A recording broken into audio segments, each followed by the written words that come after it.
भाई कोई अगर तुम्हें कहे कि वेलकम टू द जंगल में स्टोरी नहीं है, लॉजिक नहीं है, परफॉर्मेंस नहीं है, तो वो बिल्कुल सही कह रहा है। क्योंकि वेलकम टू द जंगल में वो सब होना भी नहीं चाहिए था। वेलकम टू द जंगल को जो होना चाहिए था वो बन के निकला है, और वो है मैडनेस का बाप। भाई मूवी स्टार्टिंग से लास्ट तक फुल टू कॉमेडी है, और ट्रेलर देखने के बाद मेरी एक्सपेक्टेशन आईसीयू में चली गई थी, लेकिन मूवी ने फुल सेटिस्फाई किया है और एक बहुत ही बढ़िया फैमिली एंटरटेनर बन के निकली है वेलकम टू द जंगल। जैसा कि ट्रेलर से ही क्लियर हो गया था कि यहाँ पे एक 2000 करोड़ की मूवी बनने जा रही है, एक फेक फिल्म, और उसमें एक्टिंग करते हैं कुछ बहुत ही फ्लॉप एक्टर्स। फिर वो जहाँ पे शूटिंग करने जाते हैं वहां पे असली टेररिस्ट आ जाते हैं, और उसके बाद जो भसर मचता है वो हंसा हंसा के पेट दर्द कर देता है। मूवी के स्टार्टिंग से ही पंच लाइन्स की शुरुआत हो जाती है, और जिस तरह से अक्षय कुमार का इंट्रो होता है वो तो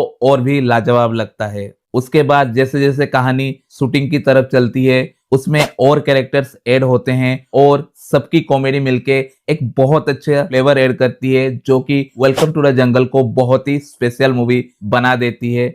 और बहुत टाइम बाद एक ब्रेन रोट कॉमेडी देखने को मिली है बॉलीवुड की तरफ से, जो हंसाने में कामयाब रहती है, और वो भी थ्रू आउट द मूवी। हाँ, फर्स्ट हाफ के कंपैरिजन में सेकेंड हाफ में कॉमेडी पंचेस कुछ कम जरूर हैं, लेकिन कहीं पे भी मूवी बोर नहीं करती। क्योंकि जो इमोशनल सीन्स है या फिर जो जैकी श्रॉफ वाला एंगल है, वो भले ही वो फन एलिमेंट ऐड ना करे, लेकिन एक स्टोरी तो चाहिए होती है, जिसकी वजह से ही ये सब फनी चीजें हमें देखने को मिलती है। इस हिसाब से वो सब चीज अच्छी ही लगती है, कहीं पे कुछ फोर्सफुल फील नहीं होता है। फर्स्ट हाफ में जो कॉमेडी की लगातार बौछार होती रहती है, सेकेंड हाफ में वो कम जरूर होती है, लेकिन क्योंकि कहानी को भी इम्पोर्टेंस थोड़ा बहुत देना पड़ता है, इसलिए उन्होंने वो सब रखा है, जिसे इजीली इग्नोर किया जा सकता है। क्योंकि सेकेंड हाफ में भी जब सीरियस सिचुएशन होता है या फिर कुछ एक्शन होता है, उसके बीच में भी कॉमेडी डाली गई है, जो कि अच्छी लगती है। क्योंकि अगर बहुत ही ज्यादा सीरियस एक्शन होता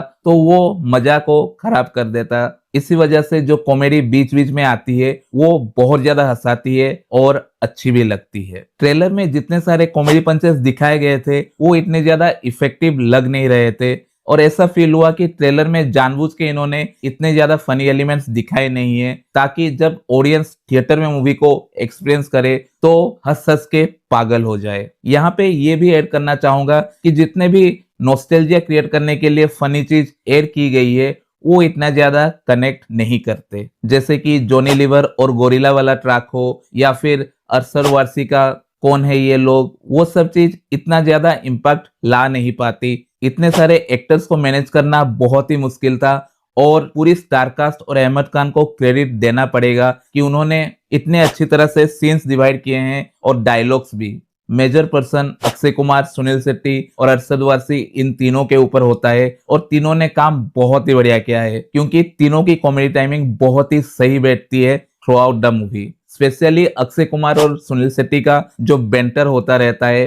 वो सिचुएशन को और ज्यादा फनी बना देता है। गांव में जब पहले बार ये लोग एंटर करते हैं वहां पे एक सीन है कुएं वाला, वो तो बहुत ही बढ़िया था। बाकी सभी एक्टर इंक्लूडिंग परेश रावल, राजपाल यादव, जॉनी लीवर, सभी का काम बढ़िया है, और जहां पे जिसको जितना भी रोल मिला है सबने बढ़िया से परफॉर्म किया है। स्पेशल मेंशन करना चाहूंगा किरण कुमार और फरीदा जलाल का, दोनों का ही काम लाजवाब है। क्योंकि ट्रेलर से थोड़ा भी आइडिया नहीं था कि उनका रोल कैसा होगा, लेकिन उन्होंने जो परफॉर्मेंस दी है भाई बहुत ही बढ़िया। रवीना टंडन और जैकलिन फर्नांडिस, इन दोनों की कॉमेडी टाइमिंग बढ़िया है, और वो लोग सूट भी करते हैं उस रोल में। हाँ, कुछ ऐसे एक्टर थे जिनकी टाइमिंग इतनी अच्छी नहीं थी और उनके डायलॉग्स इतने ज्यादा इम्पैक्टफुल नहीं लगे, जैसे कि दिशा पठानी, दलेर मेहंदी। और एक चीज अच्छी लगी कि गाने बहुत ही कम हैं। स्टार्टिंग में 2 गाने अचानक से आ जाते हैं, लेकिन वो स्टोरी के साथ अच्छी तरह से ब्लेंड होते हैं, और बाकी जो गाने हैं उनको भी अच्छी तरह से प्लेसमेंट किया गया है